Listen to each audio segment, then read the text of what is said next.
شمالی امریکہ میں برفانی طوفان کے باعث ہونے والی تباہ کاریوں سے نمٹنے کی کوشش جاری ہے اور اب تک کینیڈا سے لے کر میکسیکو کی سرحد تک کم از کم 56 ہلاکتوں کی تصدیق ہو چکی ہے۔ امریکہ کی مغربی ریاست نیو یارک میں برفانی طوفان سے کم 28 اموات ہوئی ہیں۔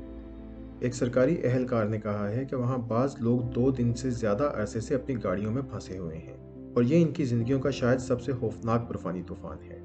ماہر موسمیات نے متنبع کیا ہے کہ منگل کو ریاست کے کچھ حصوں میں 9 انچ برف پڑ سکتی ہے۔ امریکہ کے صدر جو بائیڈن نے نیو یارک میں امدادی کارروائیوں کے لیے وفاق کو ایمرجنسی منظوری دی ہے۔ وہ کہتے ہیں کہ میری ہمدردیاں ان لوگوں کے ساتھ ہیں جنہوں نے چھٹیوں کے دوران اپنے پیاروں کو کھو دیا۔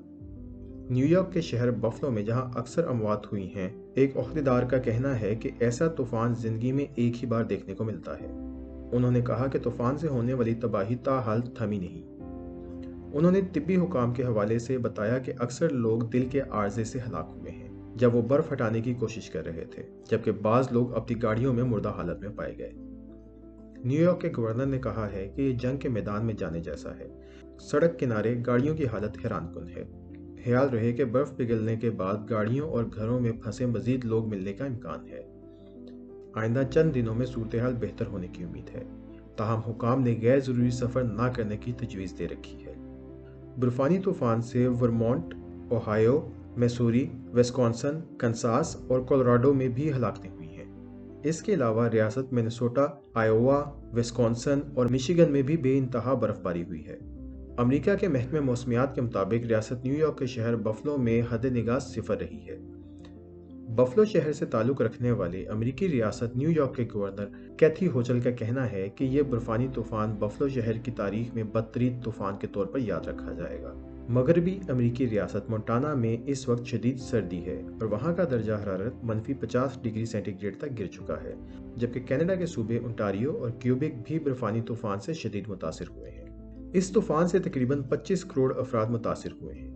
کینیڈا کے مشرقی صوبے کیوبیک سے لے کر امریکہ کی جنوبی ریاست ٹیکساس تک تقریباً 3200 کلومیٹر کے رقبے میں کم از کم 17 لاکھ افراد بجلی کے بنا رہنے پر مجبور ہیں۔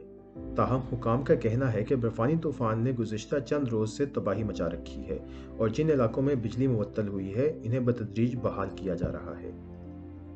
امریکہ اور کینیڈا میں 10 لاکھ سے زیادہ افراد کرسمس کے دن بجلی کے بغیر گزارنے پر مجبور ہوئے۔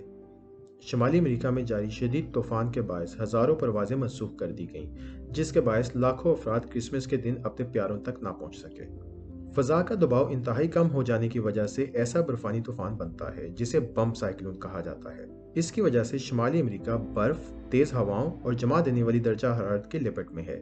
ماہرین نے متنبع کیا ہے کہ اس قدر سرد موسم میں باہر نکلنے پر صرف 5 سے 10 منٹ کے اندر فراسٹ بائٹ ہو سکتی ہے، یعنی جسم کی جلد اور ٹشو جم سکتے ہیں۔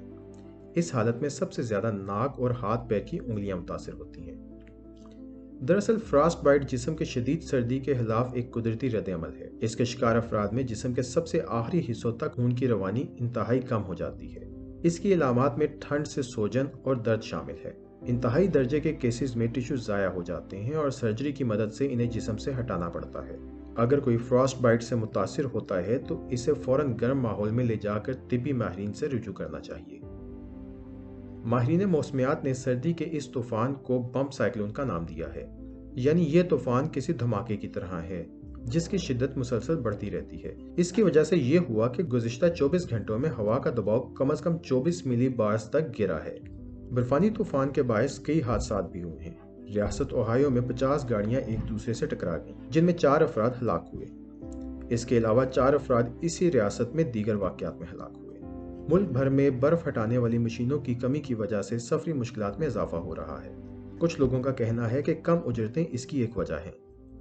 نیشنل ویدر سروس کے مطابق اگلے چند دنوں میں یومیہ سردی کے 100 سے زائد ریکارڈز یا تو برابر ہو سکتے ہیں یا ٹوٹ سکتے ہیں۔